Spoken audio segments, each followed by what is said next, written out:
trials point of view. And then we'll open it up for questions. I think a lot of you may be more on the basic science part, and we'll try and answer those questions as well. Obviously, Dr. Mohler is a basic scientist, and I also run a basic translational laboratory. So we're going to try and field all of your questions. Oh, Dr. Rovin, just one thing real quick. I know that yes. there are a lot of research staff and faculty from non-College of Medicine on today. And so just make sure that what we tell you for the College of Medicine, just make sure you verify those things for your own dean, for your own college, or for your own center. Okay, great. Yes, thank you, Peter. Okay, so the purpose of these plans was we want to obviously return to as much normal research activities during this pandemic as we can, and we want to present the University and College of Medicine guidelines and best practices, and then talk a little bit about best practices for COVID research itself. So this is general research during COVID-19. I sort of arranged these slides as frequently asked questions. Why is the senior leadership asking clinical research groups to restart slowly and gradually increase their activity? And I know many of you have started doing this during the month of June and July, so some of this may actually already be done, but I still think other groups are just starting up. So we needed to prevent a surge of staff returning to campus when things were opened up over a short period of time. We need to maintain social distancing, and we need to use PPE per our guidelines. We'll talk about this in a little bit more. We wanted to allow time for labs and other teams that support clinical research to ramp up staffing and operations. So for example, the CRC might be doing assays for your clinical trial, and they needed to get back into the CRC, the technicians, the supplies had to be ordered, that sort of thing. And then we want to be able to ensure data integrity plans with an emphasis on minimizing protocol deviations during a time when patient visits to the university may be limited.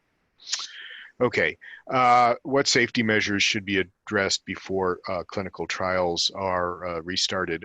The first and foremost is identify a plan for social distancing of your staff. This includes your technicians, your clinical coordinators, your nurses, etc. I know that my clinic area, where we also do our clinical trial visits, is quite congested. And so some of this requires careful or creative scheduling of patients so that the appropriate people are present, but there's not a huge number of people waiting in a small confined space. We do emphasize, and I think this is an ongoing emphasis, please work remotely when possible. And a lot, not all, but a lot of the clinical trial work can be done remotely. And you can even do patient screening, enrollment, and follow-ups, but this can also be done face-to-face now with the appropriate precautions. You may need to implement some modifications to workspaces to maintain safety. I don't know exactly how feasible that is for most spaces on campus, and certainly getting a work order to change the configuration of an office is remarkably difficult, at least on the medical center. Ensure adequate PPE is available to maintain staff and patient safety. Again, I'm not exactly sure how other colleges are distributing PPE, but for the College of Medicine, all of our clinic spaces have appropriate PPE, which includes face masks and or goggles, and then face coverings, so surgical masks. I'm not sure if this is available at other colleges. You'll have to see that through your own college, but that's really key. And the PPE is available for our patients and clinical trial subjects, as well as the nurses and the physicians and the other personnel that are seeing the patients. All the patients should have mandatory, all the visitors, I don't want to use the word patients, all the visitors must have mandatory COVID-19 monitoring procedures. So temperature checks, all the visitors have to wear masks and follow hand washing and hygiene procedures. And we have such monitoring at all the entrances to the medical center, for example, or the medical center clinics. Following the procedures, and this is actually done through screening stations. What activities should be addressed before a study restarts? Please try and prioritize your trials that are most critical or practical to open up first. So we sort of had an outline. I think we may be a little bit beyond that, certainly with a lot of the trials at the medical center, but we were trying to prioritize interventional clinical trials to start with, where the interventions were critical for patient care, health and safety, and then we were trying to open up observational studies and maybe biorepository studies, these sorts of things later. You need to connect with the IRB if you're doing a clinical trial and see if you need a new approval or amended approval to reopen. You should also check with industry sponsored trials to make sure that it is okay to open. This has been a real grab bag, and I'll use my own personal experience. Some companies have been very concerned about COVID because the drugs we're using are immunosuppressive drugs, for example, and some have stated you cannot open a trial yet. And some have been enrolling or wanted to enroll throughout the entire time period. So you really need to talk with your sponsor about that. You need to try and maintain the integrity of the protocol for new enrollees. And you really want to be able to bring the protocol calendar on board and be able to ensure that you're going to be able to see these subjects and avoid protocol deviations. One other thing that's really important is make sure your supplies, the drugs, devices, all the things that you might have had up and ready to go before March when we shut down are still good. That they haven't expired, that there's been no problems if you're storing a drug in a refrigerated climate, that there's been no power problems, that sort of thing. Make sure everything is intact and ready to go. Now, this is something new. When we first started out, there were no sponsor visits allowed to campus. So when people were coming to do their routine monitoring and or initiation and or closeout visits, that all had to be done remotely. This has changed now since the university has, at least in the hospital setting, has allowed visitors to come in. So you can have site initiation and monitoring visits and closeout visits face to face with the appropriate PPE and the appropriate precautions and social distancing. But that really helps because it's really hard to do a monitoring visit with a large number of paper CRF forms that we're all unfortunately still using and doing that remotely. That will help us facilitate trials. So yes, I think I just said this. All the personnel have to enter through a screening station for a temperature and symptom check.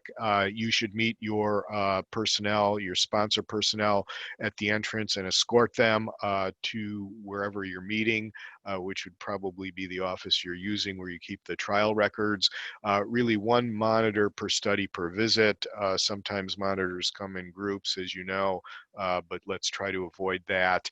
And they're going to need a space in your space where they can work and everybody can be 6 feet away. And you should notify everyone that the sponsor is present on campus. Now, if you can do remote sponsor visits, if possible, please continue to do that to, again, cut down traffic coming to the medical center. Okay, this is specifically for COVID-related research, and this has gone through a number of phases, and it will continue to be flexible and modify as things change.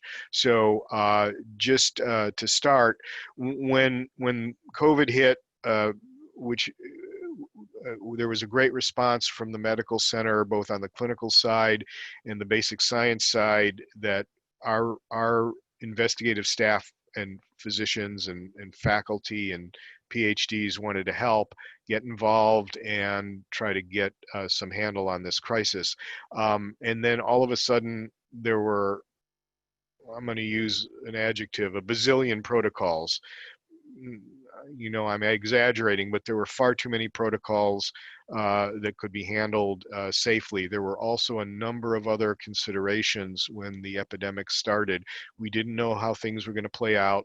A lot of the PPE was in short supply, and we really had to focus on addressing the crisis in the hospital for clinical care as the primary job of all of us, and then focus on the research as the secondary job. And that really, you know, put a lot of people in suspended animation, so to speak. They couldn't do things. Probably a lot of people were upset with our decisions, et cetera. Nonetheless, we created a policy to help researchers engaged in COVID research. So all of you probably know by now, if you are going to do an investigation in COVID, you have to complete an impact and planning assessment for any type of research. That's clinical, translational, or basic, any type. And that still is ongoing. And this is done through a REDCap survey. This is the link to that REDCap survey, but this is in all of the policies that are online that you can look at. So there's nothing new here.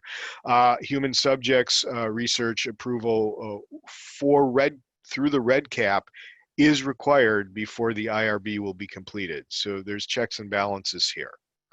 The requirements in the REDCap survey and assessment of the REDCap survey by myself, and on the cancer side, Dr. Peter Shields, is to look at the scientific merit, and also the project has to be consistent with university goals, and a lot of leeway in this. Okay, a very important concern is safety of the healthcare team and safety of the research team. So a lot of things were delayed because we did not have adequate PPE to start with. I'm happy to report that at the present time, through a collaboration with Battelle, N95 masks are being recycled. We have no shortage of N95. We have no shortage of eye protection. We have no shortage of plain old surgical face masks. And we have access to hand sanitizers. There may be a little bit of a backlog. Dr. Mohler told me last week on gowns. You generally probably only need gowns if you're doing something where there's splashing in fluids.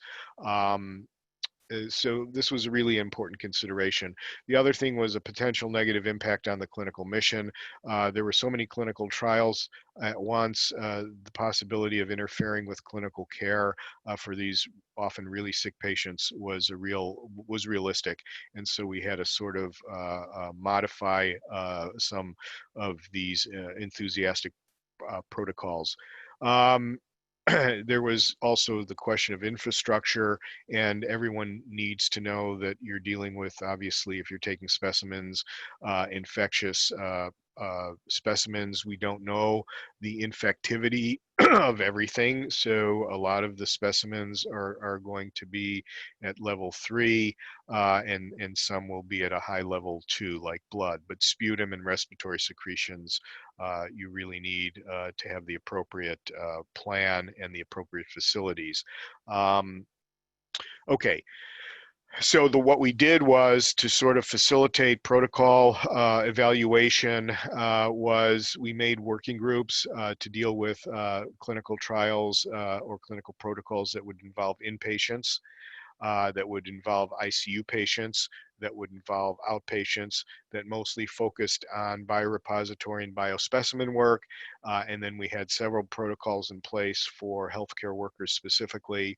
And then probably you've heard on the news or seen some of our stuff in convalescent serum plasma development and shortly in vaccine development.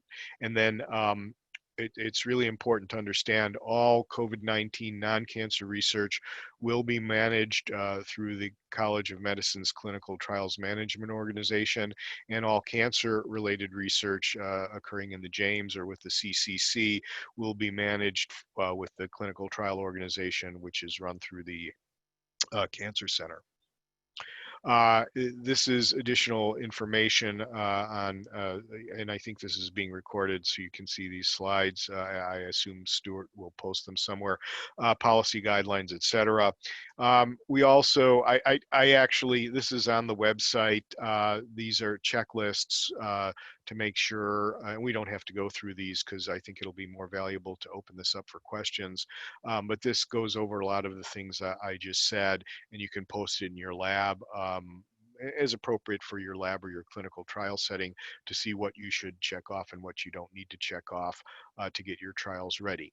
So these were really my last two slides, Stuart, and I'm happy, and I know I'm speaking for Peter, we're happy to answer questions now from the participants. And we've had some questions come in. Peter, do you have anything to add just before we start questions? And maybe before we start the questions, I can just real briefly, because there may be some questions on the basic science side, Brad, that I can just knock out real quick here. So, okay. So as you know, Brad nicely covered the work associated with human subjects research. We've also had similar processes associated with bringing back up your basic science or your wet research lab. There are also a lot of people that are working on health services research that is also a big part of the portfolio here within the College of Medicine and Comprehensive Cancer Center. So, there are again published processes that we can get out to Stuart to post on the website. One of the things that we've really been working carefully on, and I think the screen just went black, Stuart, but is to really try to make sure that we're balancing the ramp up for research with really the safety not only of the patients that are coming in or the faculty, but also the staff that are spending hours and hours and hours doing this. And hopefully there's a lot of the research staff on the call today or the WebEx today. I think we are making decisions in a way that probably is one of those things where it's frustrating to a lot of people. I'll give you one example. A lot of people have labs that have undergraduates that whether you're a clinical lab or a basic science lab where they've been a key part. And we've been very thoughtful and had a lot of conversations about when is it appropriate time to bring people back to the labs, and when is it appropriate to bring the graduate students back to the labs, and then when is it appropriate to bring the undergrads and outside visitors. And I know that all of these people have very, very important roles in all of your labs, and we're trying to really again balance the need to bring people back, and then really the safety. And a lot of this is based on data that we get from not only our medical center data on the clinical side for COVID, but also working very closely with the public health department as well as the state to understand where we're seeing surges, what age groups are those surges in, et cetera. So everything is not necessarily black and white, and just appreciate everyone's thoughtfulness in bringing folks back. I would say that this should be a dialogue, and I know Brad and I and other leaders are very interested in the things that we can do to help, right? And if there are specific areas that are impacting your own research restarts, if there's things that you'd like to see that you're not seeing, if there's things that we're communicating and you're not seeing the back end of that, of things that are broken or not exactly working, I know we'd love to hear that, and we can either do that today or we can do that offline. But I guess the bottom line is we've really established a very good reputation, both locally and nationally, for what you all have done during the COVID crisis. But we also have other types of research beyond infectious disease, and that's very important to us as well. Just want to thank again all of you for all of your hard work, and you all are working in unusual circumstances, and there's a lot of things beyond science that we're all dealing with, and whether it's taking care of your parents or taking care of your children while balancing a career, while writing grants, while dealing with all sorts of other things. Just very, very appreciative of how patient you all have been and how thoughtful in your work you've been. So. All right. Let's have some questions, Stuart. Yes. Just want to just briefly remind people that we do have our program on laboratory research recovery coming up on August 4th. But first, please send your questions into the chat box. Here's a couple of questions about PPE. What are the minimum PPE for human research? Do we need goggles if we cannot maintain 6 feet distancing while conducting research procedures? Yeah, so what we've sort of recommended is that for human subjects research, you use the same PPE that we are using when we see patients for clinical visits that have nothing to do with research. And that minimum is goggles and a surgical mask, okay? And then the patient has to have a mask on. We do not provide eye coverings, of course, for the patient. I would say that it's very hard to maintain 6 feet all the time when you're with a patient, unless all you're doing is talking with them and there's no examination part and there's no blood drawing and there are no vital signs. And if that's really what's happening, you should probably do that visit remotely. And I would venture to guess that most of the, at least industry-sponsored trials have been modified to some extent to allow for remote visits. At least all of mine have. So, summary, eye protection minimum and a mask minimum. And related to this, a question about a trial that occurs in people's homes. And so what are the requirements for home visits? Is the question, if we use the guidance for home health professionals, will this be sufficient? Yeah, that's an interesting question. I think that would be, yes, that would be advisable. I think you still should be masked and have eye protection when you go.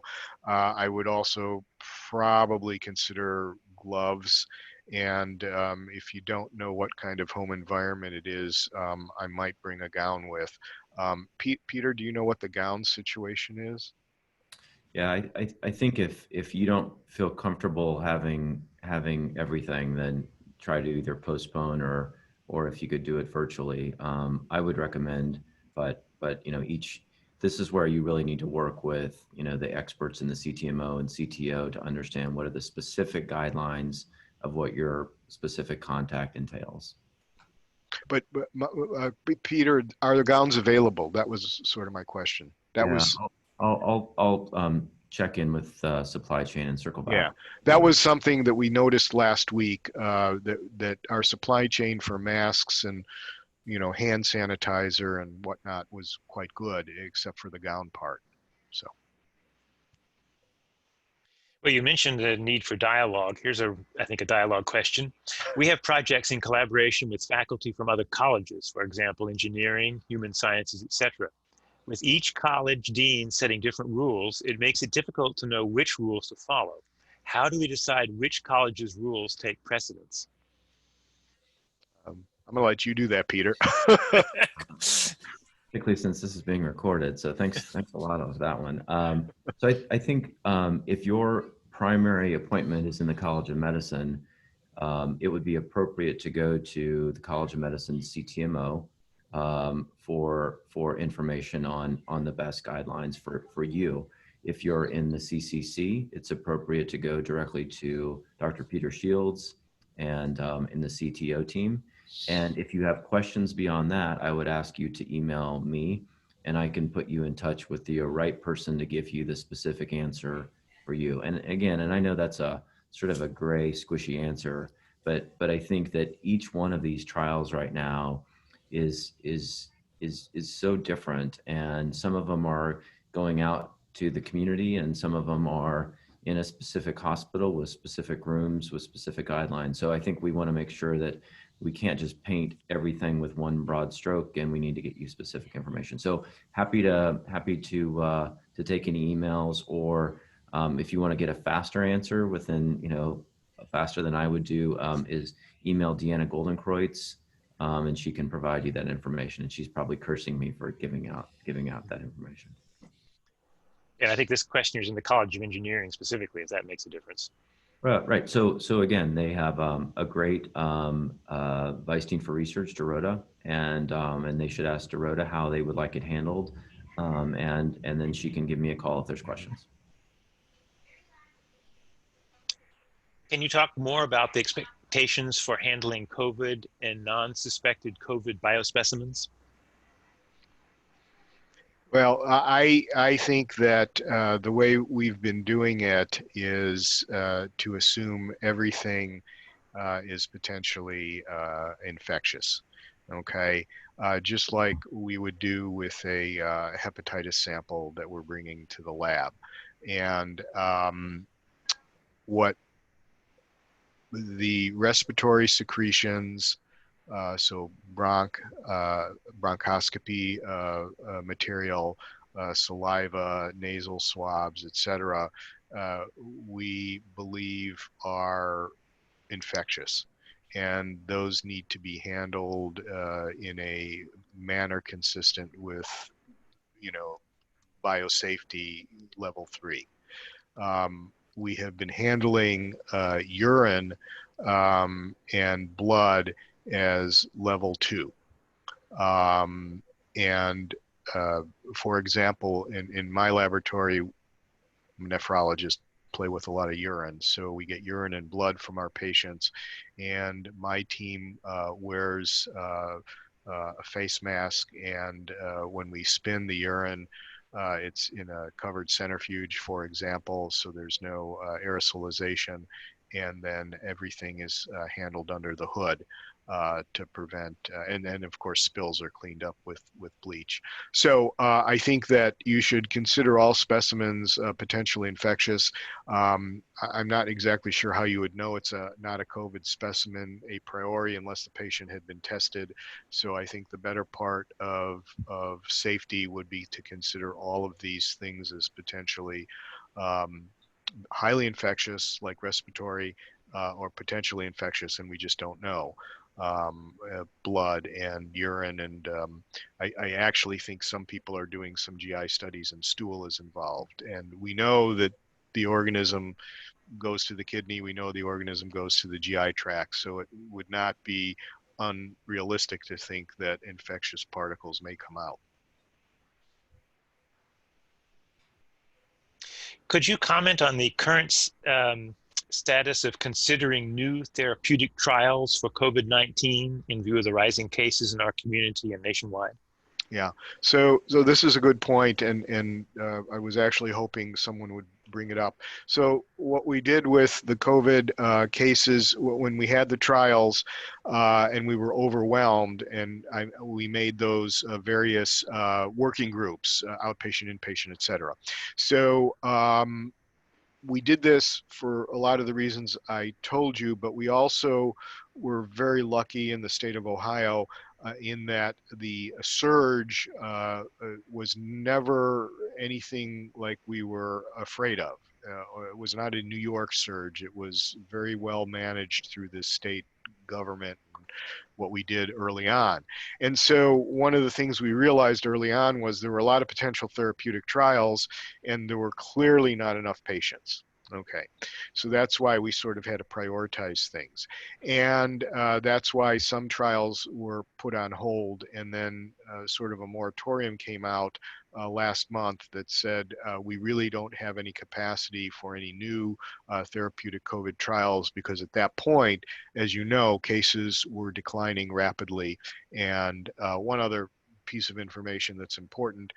We do take care of the state prison system here, and at least 40 to 50% during our peak period of patients were prisoners, and prisoners generally are not allowed to participate in therapeutic clinical trials, although we are working on that, and certainly trials for exceptional care, et cetera, prisoners can participate in.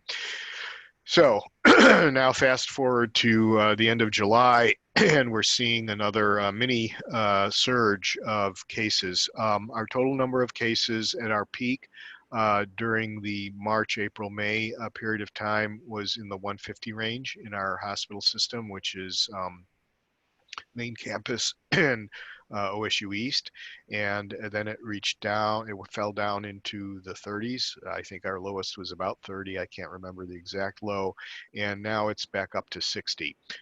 So we have more patients in the hospital, and we will consider trials as consider new trials to put into the queue as the trials that we started finish enrollment. And I am happy to report several trials did finish enrollment. We've had trials of healthcare workers, many of those finished. Some of those were abandoned because they were sort of therapies that maybe were not the right therapies, like hydroxychloroquine. And then some of the other therapeutic trials have enrolled very well and are finishing up. So then we have a backlog of trials in the queue that will move forward, and then we'll put more trials in the queue. So if you submit your trial, I look at it in REDCap if it's not cancer related. Peter Shields looks at it in REDCap if it is cancer related. If the trial is a therapeutic like a vaccine, those get priority, and we want to push those forward, and there was never a moratorium on those. If they're therapeutic with, for example, anti-cytokine storm therapies, which a lot of them were, we had many that were looking at similar mechanisms, and we tried to group them and sort of consolidate.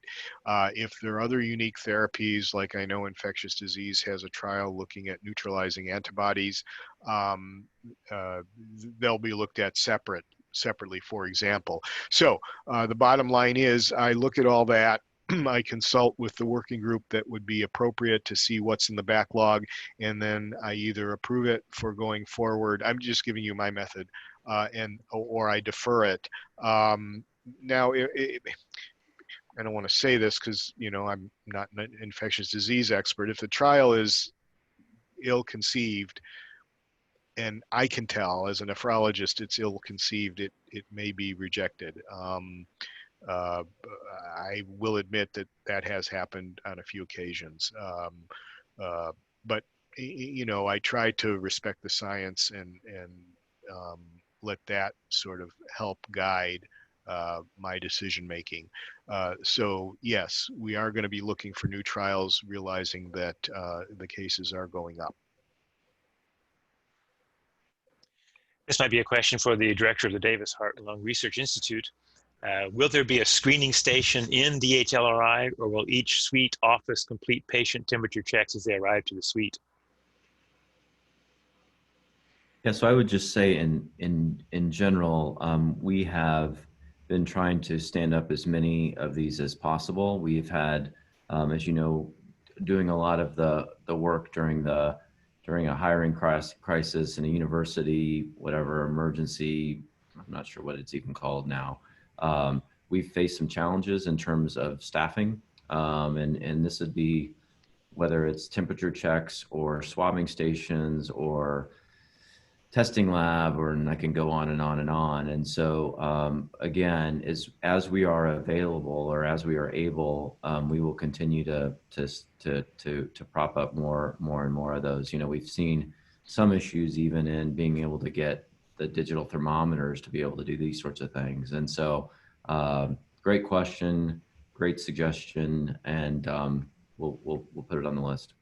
But just to be clear, Peter and everyone, I work my lab's in the HLRI. There is a screening station in the HLRI right now, right? Yeah. So I have to come in, I have to either do my temperature check at home and show them on my phone that I've got a green light, or they do it there and you're supposed to be masked. There are very few true patient care areas in the HLRI. And I would say it's restricted to the first floor suite, and they also have the appropriate PPE, et cetera. So I would say, Peter, I would not expect patients to be running all over the HLRI up in our laboratory suites. I think that would be inappropriate. Yeah, I think the question is a really good one, and we've seen sort of similar comments for every building of why not have temperature checks and PPE distribution in every building. And I think to Brad's point, certain buildings we're going to see a higher volume of human subjects for trials, and others not, and trying to use the resources as best we can to match those. If there's a doubt, should people direct people coming in for research purposes like to go to go enter through Rhodes or Doan to get checked before they go to a place like Well, I think it goes HLRI?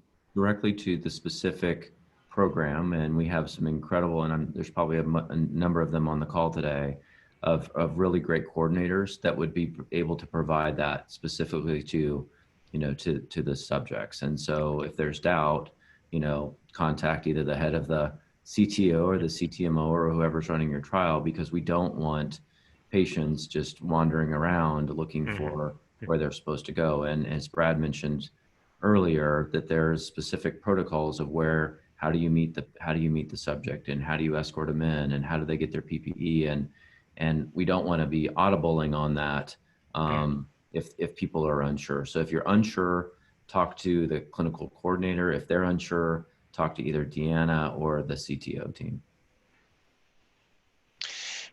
Any idea when researchers will be able to bring back paid undergrads back to campus? Yeah, great question.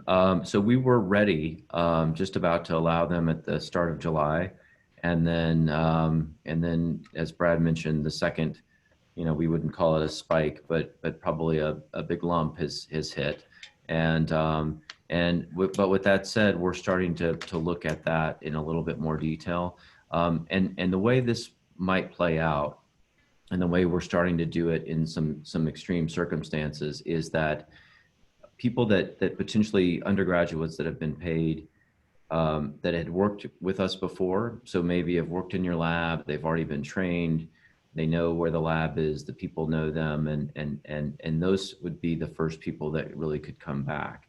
There's not going to be a lot of face-to-face training. You may not be able to, they can come in and do their stuff and go. The second group would be people that might be funded and needed to do something on a grant. Some of the people in the first class may be those people, but it may be that Dr. Rovin has a budgeted undergrad on his grant that he needs for a specific purpose. We would look at those in a way that with a little bit more thought as well. How does it fit into your laboratory plan? How does it match what you need to get your science done, and can it be done safely? So we're starting to look at those as well. And then the third group would be, this undergrad that contacted me that's coming, who's never done research before, already have a busy lab. They're not really on a grant, but it would be nice to have them. Those we're going to probably treat in a third category, where we're probably not ready. And I'm hopefully Brad will nod his head one way or the other. Probably not ready just from a volume standpoint of having those people back yet.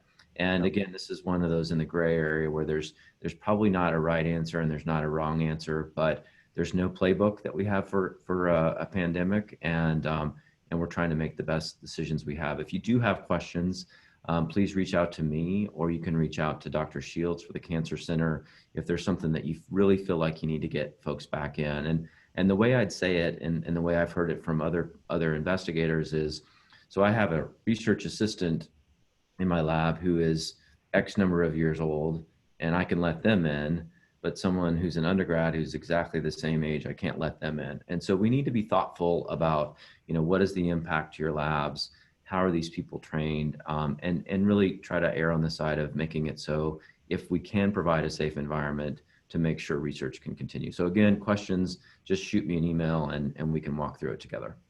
Yeah, and I'll support that. I mean, every summer I generally have an undergraduate in the lab, and I had one apply this summer. It's just a little bit risky, and no need. There'll always be time later to do it.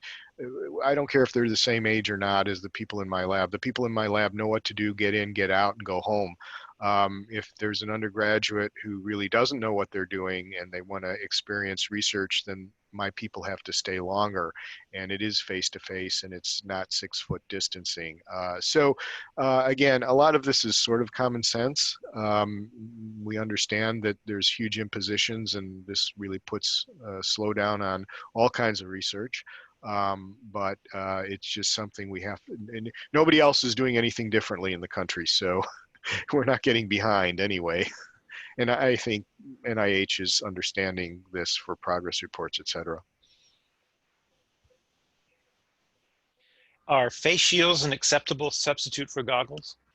Yeah, in fact, I wear a face shield because my glasses are too big for the goggles that the medical center provided. So I can't wear glasses with them, and then I can't see. So I wear a face shield, and that's fine. Hey Brad, I'm gonna follow up on that one just because I see that there's 102 participants on the call. One of the Yes. things that we really need to make sure that we all do as leaders, whatever college you're in or whatever center you're in, is if you're not seeing people wear masks, right? And so there's obviously a university, and depending what day of the week it is, either a county or a state guideline. And so if you're not seeing people wearing masks, that's something that is non-optional, and in fact is the same kind of thing where if you see someone smoking, you need to say something. You need to be active participant in making sure that our campus is the safest place to work. So whether you're in the clinic or whether you see a housekeeper that's not wearing theirs, you need to say something. And if you see instances where you're not comfortable, let a leader know, let Brad or myself know, or Stuart, and we can follow up with that. But that's just something that is non-negotiable anymore. It's safety is too important. So I think what you said would apply to a hypothetical question here. What's the best way to handle a patient who refuses to wear a mask? Boy, I will tell you that I opened our clinics in nephrology up in June, and we've had no instances. We see patients at CarePoint East and Stone Ridge and Upper Arlington, but given what we see on the news, there may be people who do that. Um, they can't get past the check-in stations in these clinical venues if they don't put a mask on. They have to come upstairs wearing a mask. Now they could take it off and want to get into your patient room. Um, as Peter said, they have to wear a mask. It's for everyone's protection. And if they don't, then the patient can't be seen. It's as simple as that. And we really don't want to get security involved if we don't have to. And so it may be best for the person who knows the patient best to try and reason with them. And of course, it may be a new patient because you're recruiting new patients as well to trials, for example. You need to make it clear to that patient when you're sort of consenting them and arranging for them to come that they will have to wear the PPE that we provide when they get here. And if they don't agree to that over the phone, then they probably should not be coming for the trial.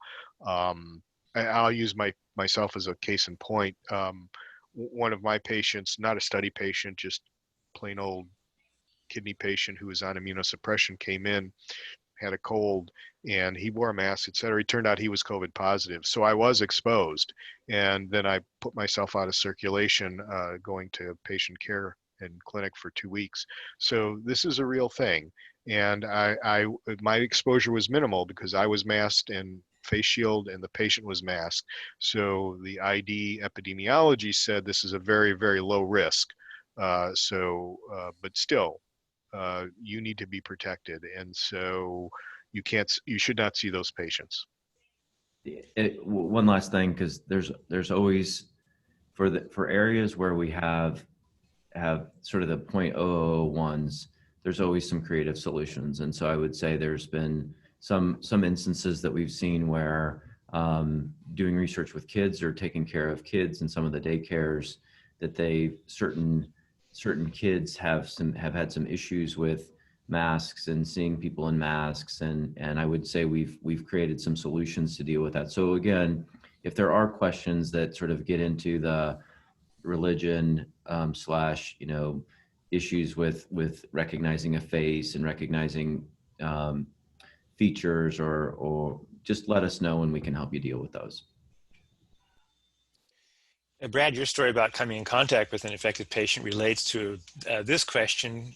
Can they talk about the effectiveness of PPE on preventing infection in healthcare workers? Yeah, I'll give you sort of the hospital experience in terms of transmission amongst healthcare workers. When this all started, for a variety of reasons, not the least of which no one really knew very much about this virus or what could happen. Most of us were not wearing PPE, certainly masks, etc. There was also consideration that there weren't enough masks or PPE. And then once we implemented the mask policy for everyone in the hospital, the transmission rate to healthcare workers is if it's not zero, it's close to zero. It's been remarkably effective. So it really frustrates me what I see on the news about people not wanting to wear masks. And I've got to be honest with you, I can't think of a healthcare condition that would preclude wearing a mask. And if anyone knows one, please inform me. So bottom line, very effective. I've been very pleased. I believe, and I wouldn't let my division go back to seeing patients unless I thought that we could do it safely, both for the patient and for the physician. And I'm very comfortable with the policies in place right now. How do you balance the density of the lab with the type of students rotating or working in the lab? For me, the density prevents me from allowing a full complement of students back into the lab. Yes, so I would say whether it's students or anyone, that is an absolutely correct statement. That masks are not force field, and masks with social distancing or physical distancing is really what is recommended and is going to keep folks safe. So I think you're absolutely right, and I have a lab myself, and Brad has a lab himself, and it stinks. It's the kind of thing where we're having to do shift work, we're having to have a lot of people work from home, and it absolutely stinks. So I mean, that's a short answer, but absolutely true. Yes. And then I think to Brad's point, some of the issues that we had been dealing with relate to kids with autism. So I think there are some sensory issues there. Yeah, I just saw that. That's really good. Thank you for educating me. I sort of, that's not the population I see. In terms of lab density, I think I left it up to the people in my lab, and they came up with very creative solutions of who is going to be in the lab, when and where and what days of the week. So they were very creative. Yes, I think that's the best solution, to have everyone discuss, and just, it's not the best situation, but we have to do it, so you just do it.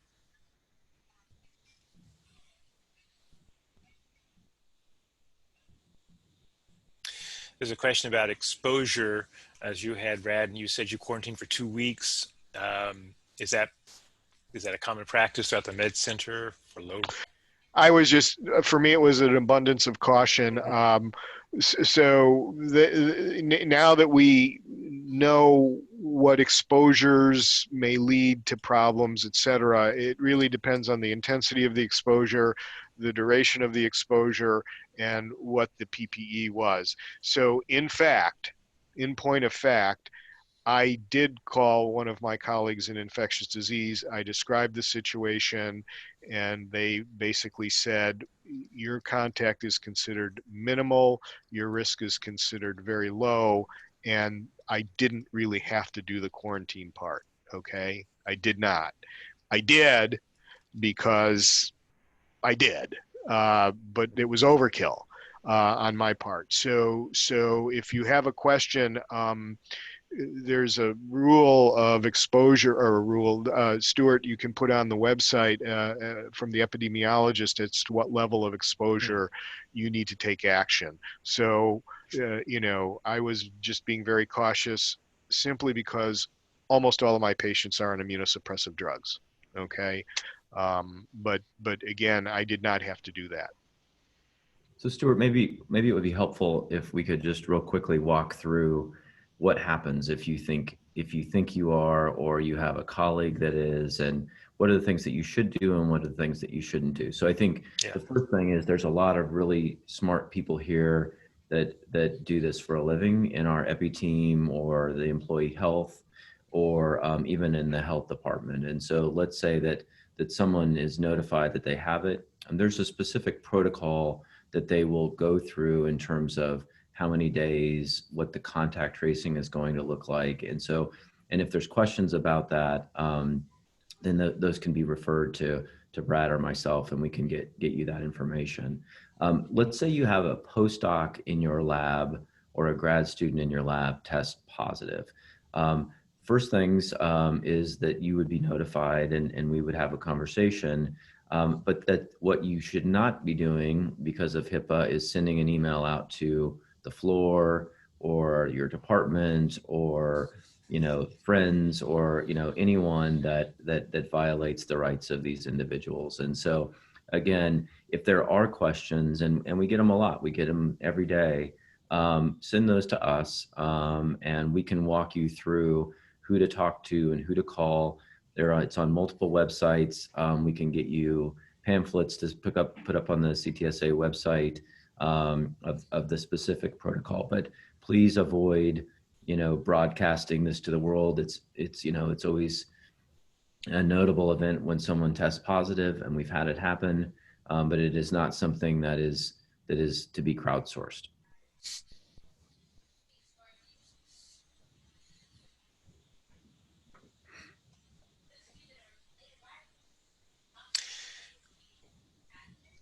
That seems to cover all the questions that have come in. So I guess we'll have a last call for any questions about your clinical research and going back to research. If you have anything else, this is a good chance to talk to senior leadership and understand what the protocol is and what you need to be doing and thinking about. I'll just make one more comment before, and then maybe Brad can close this out. But when we started the ramp back up to research, I think we all expected that it would be this massive, lines coming in buildings, but I've just been incredibly impressed, and probably Brad as well, is how responsible people have been. The people that really can work from home, whether you're doing health services research or you're doing data analysis, we've been very lucky that we've not had more positive cases, and when we're having them at work, it's usually not because they've been at work, but just how thoughtful both the staff and the faculty have been, and the students, about respecting each other. And I think that says a lot about our team here at Ohio State, whether you're in the College of Medicine or another college. So just very appreciative, and I think that's how we're going to be able to continue to keep things open.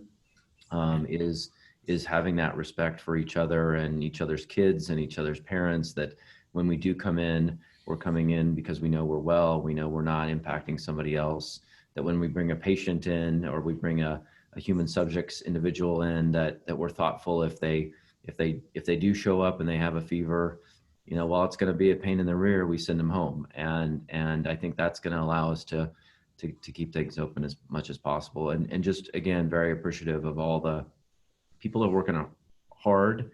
And then for those of you who are involved in COVID research, whether you're a staff member or a faculty member, to do that on top of your normal day job has really been impressive. And it's going to continue. And I think we're going to hear a lot more about vaccines and monoclonals, and we're going to have a big role in that. And so just thanks in advance. Yeah, I agree with Peter. Thank you all for your huge work, and sort of the outpouring of ideas for COVID research has been dramatic and remarkable in my opinion. And the last thing I'll say is thanks to leadership, Peter, and the dean and the chancellor, et cetera. We were shut down for research for a while, but we're really doing very well. If you talk to your colleagues around the country, there are a lot of places who are nowhere near back to the capacity or the work level that we are, and we've done it safely. So I think if we keep that in mind, we can put sort of these inconveniences in perspective in the broader sense of what's happening in the country and the world. So thank you. Well, thank you, Peter. Thank you, Brad, for taking time out of your busy schedule to appear before the clinical research community and answer these questions. Thank you all for attending, and this program and related resources will be posted in the coming days on the CCTS website. I have your email, so I'll let you know when it's there. And so again, thank you all for attending. All right. Bye-bye.